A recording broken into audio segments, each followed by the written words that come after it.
my gosh, look at mine's too cheesy. Woo! I'm taking care of the grill, everybody.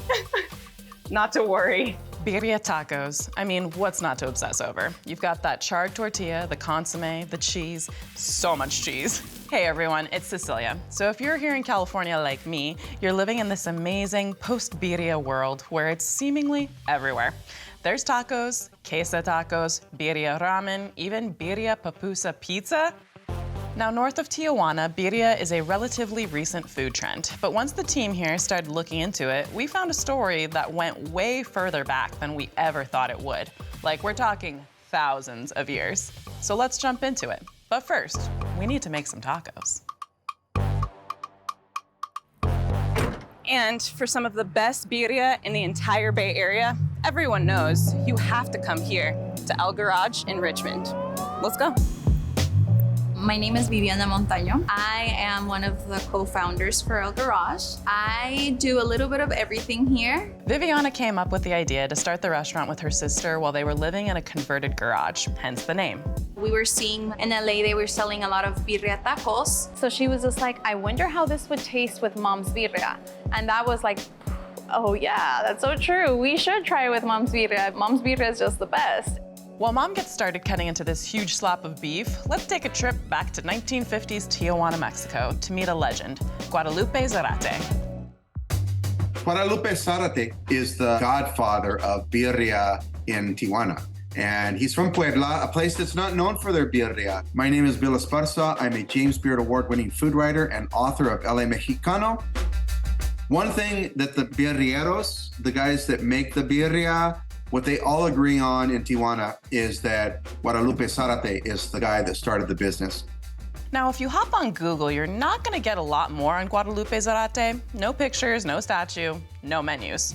But the legend is that when Guadalupe Zarate moved to Tijuana in the 1950s to sell birria, it was different than what we're making at El Garage today.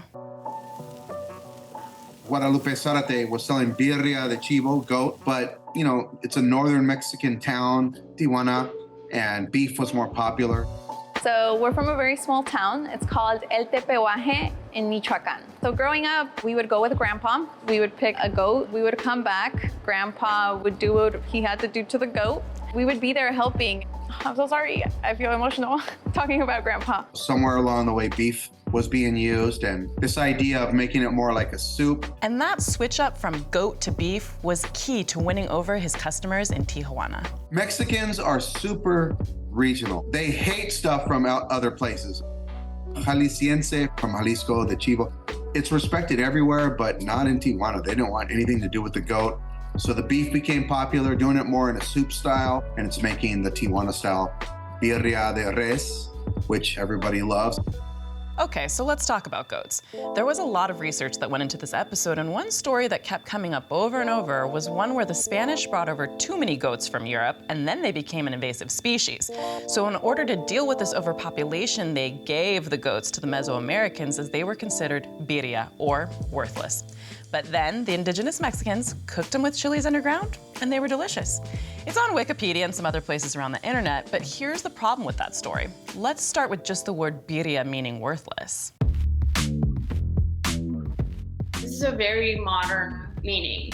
It doesn't look like birria had that meaning that early on, which could point to the fact that birria as a dish is more modern, or just the name itself.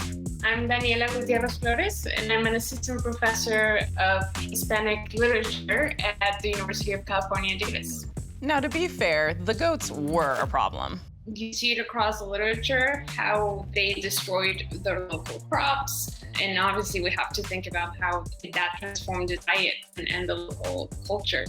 I think with food, it is absolutely impossible to pin down a single origin. Okay, so if birria can be made with goat or beef, what makes birria birria? Well, the secret is in the broth.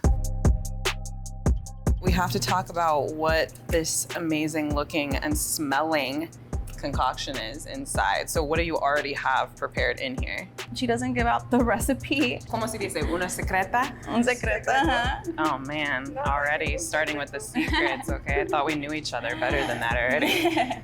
So I didn't get to know the exact ingredients, which always happens, but what I can say is what that mixture is. It's adobo, and it's the key to everything. So birria is a technique, rubbing meat in adobo, roasting it originally underground. So the birria itself is the adobo in the dish. Doesn't matter what protein, it's the process that obviously comes from indigenous people in what's today Mexico. It's a technique that you can find all across the continent, from the south of the United States, the Caribbean, to South America. And if you look at literature, at the written sources, you can find inscriptions all the way from Venezuela to early writings of Columbus. So we're obviously not cooking our birria underground, but the vibe is the same. Adobo and time equals birria. All right, so while it's here, how long does it cook for? 3 horas, 3 hours. 3 hours, okay. So while we wait for that, let's dig more into adobo, specifically the chilies. Chile, just like maize, like corn, is one of the most ancient crops of Mesoamerica. It's estimated that they were domesticated around 9,000 years ago. Chilies are so important in Mexican food, and they have always been. And if you look at 16th century sources, more than one author says the indigenous peoples don't think they're eating if there aren't any chilies in their food. Oh my gosh. That's a lot of meat. Okay. Wow. So 3 hours and now it's just incredibly tender.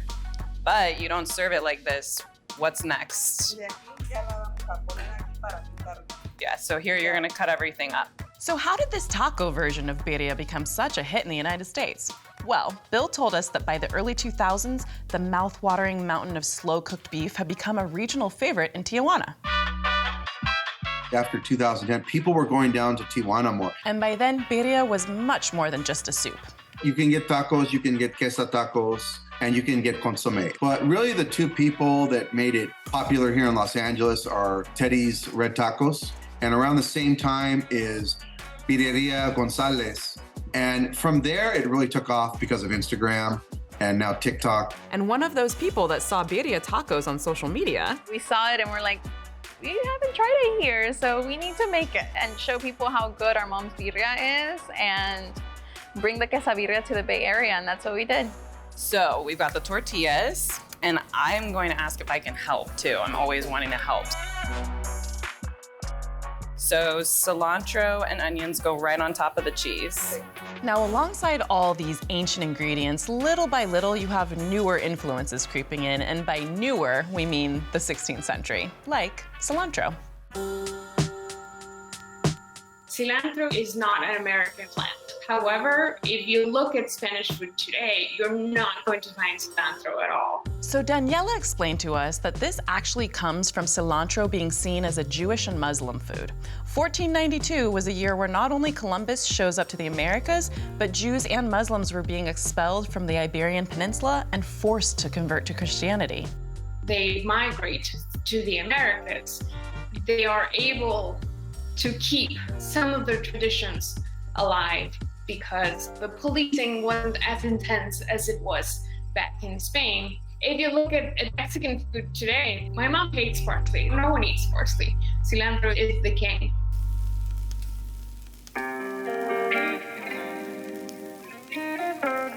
So this cooking style and this method is unbroken.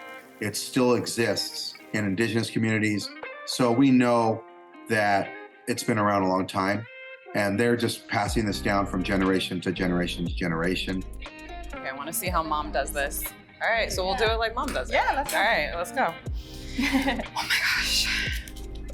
All right, so a little bit of salsa. Yes. And then in. And then All right. go ahead and dip it in. And then you bite. Oh my gosh.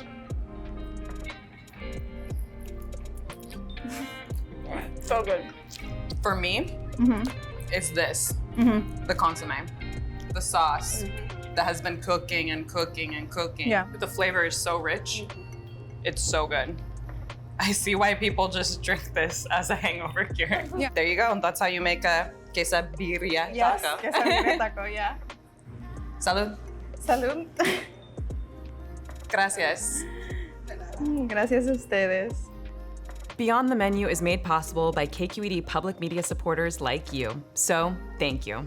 To support KQED and shows like this one, check out the link in the description. And don't forget to like, subscribe, and tell us what dishes we should explore beyond the menu next.